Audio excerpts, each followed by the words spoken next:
Okay, doing a little bit on the T.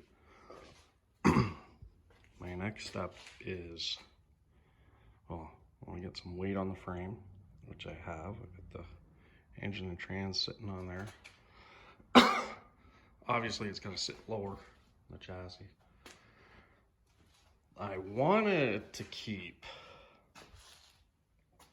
this cross member, but don't think that's gonna happen. A pleasant coincidence. Well, not totally, but that was a total guess for that piece of bracing I put in there.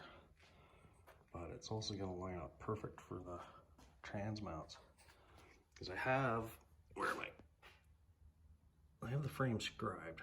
There, that scribe mark. That is basically where the firewall, the front of the T-body, is going to be.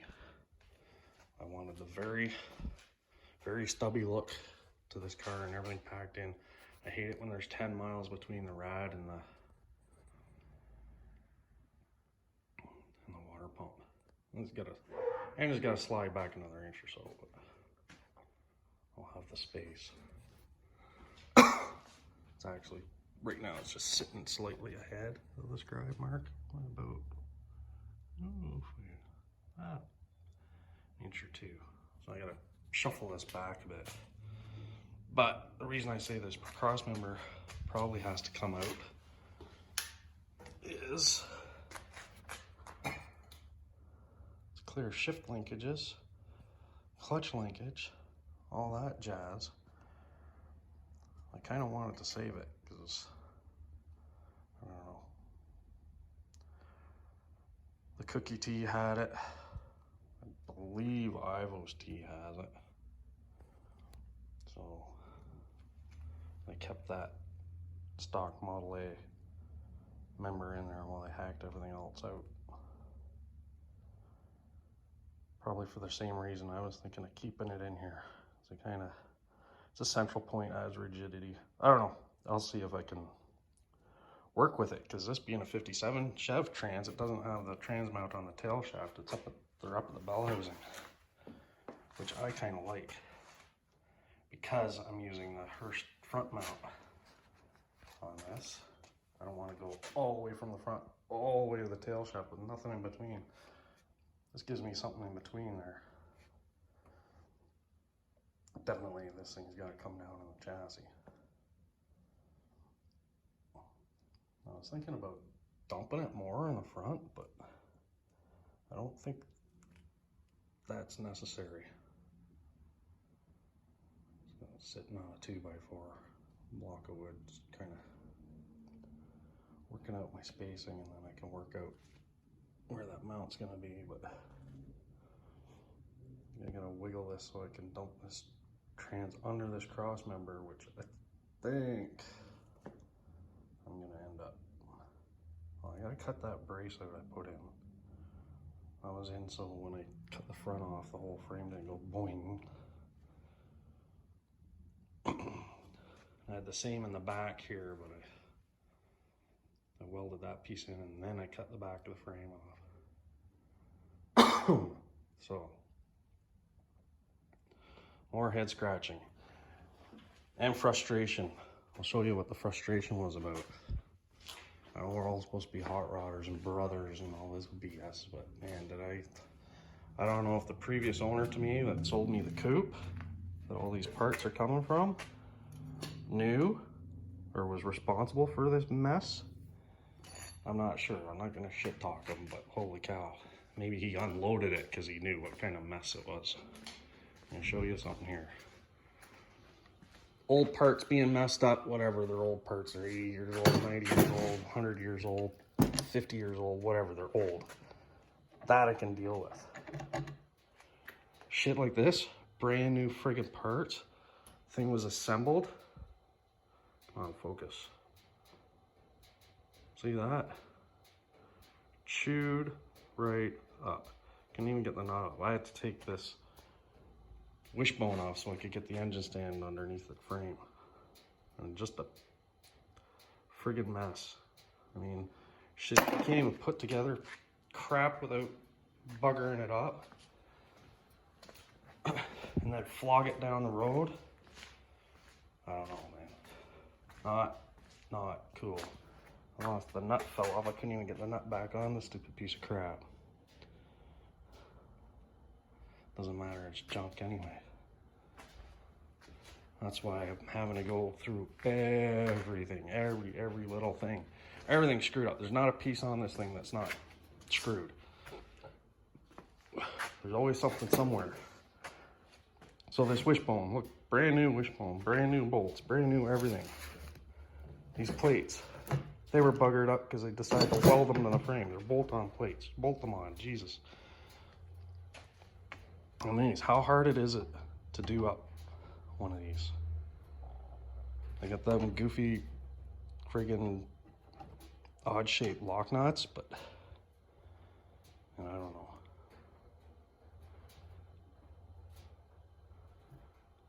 People watching too much TV and seeing everything done with an impact gun. Anyone using an impact gun to put together chassis parts, I want to club them in the head with a friggin' biggest crescent wrench I got, because it's just not something you should do. Not on a hot rod anyway. You're working on, even on working on people's dailies in the production shop. Coming apart fine, replacing tie rod ends, you know, blast the suckers off. When you put it back together, don't ram it back in. Some guys got the touch, but most don't. They just cross thread and strip shit and bugger nuts up, and then front ends come apart and people wonder why. Well, I just had it fixed.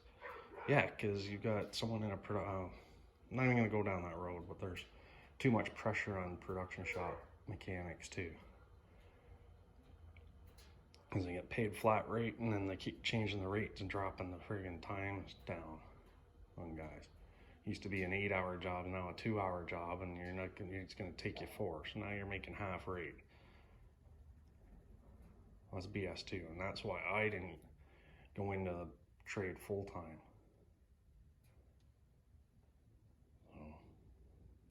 I'm just frustrated that people would put something together like this and then just sell it as, well, instead of just a pile of parts that could be made into a hot rod, selling it off as an easy project. And it's partly my fault too, because I freaking bought it just through pictures of the interwebs. The body was made, and it didn't misrepresent the body at all, but this chassis, oh my lord. I can tell you, I would have been way ahead just starting with a pile of tubing.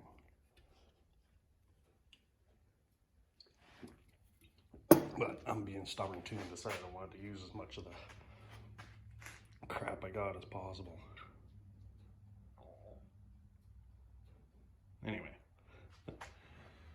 that's that. I'm gonna clean this greasy mess too. Oh my god. Ugh. I'll throw it in the old lady's truck in the back and take it to the Coin Up car wash and give her a little, soak it down in Simple Green or something.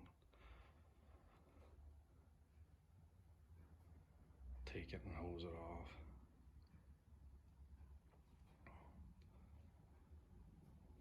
This thing, I was scraped and scraped and scraped on it. There's still piles of gack and grease and crap on it. So,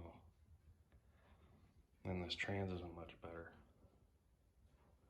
But hey, it'd never been out of the car before I got it. It's in a 40,000 original mile 57 Chev. Same with the rear diff. Neither one had been out of the car even until they took it out to do the LS swap. So I win there. I'd sooner buy greasy parts that are in a running car than, you know, something someone's done the spray bomb rebuild on. So yeah, that 283 came out of a running car 2 years ago, and the trans and rear diff came out of a running vehicle 2 years, or last year. So We're good. I've been collecting pieces. Grease stops stuff from rusting too. But no, she needs to be clean in this one. Okay, rant over. I'm probably gonna edit all that shit out anyway. And there'll be another video posted up before this one of the old lady's truck and that debacle. How I ran over the battery. Yeah, that should be good. Thanks for watching. See you later. Hit the subscribe button. Hey, I'm up over 50 subscribers. If I get to 100, maybe I'll do something and give something away. Like a greasy rag or something. I don't know. Talk to you later. Bye.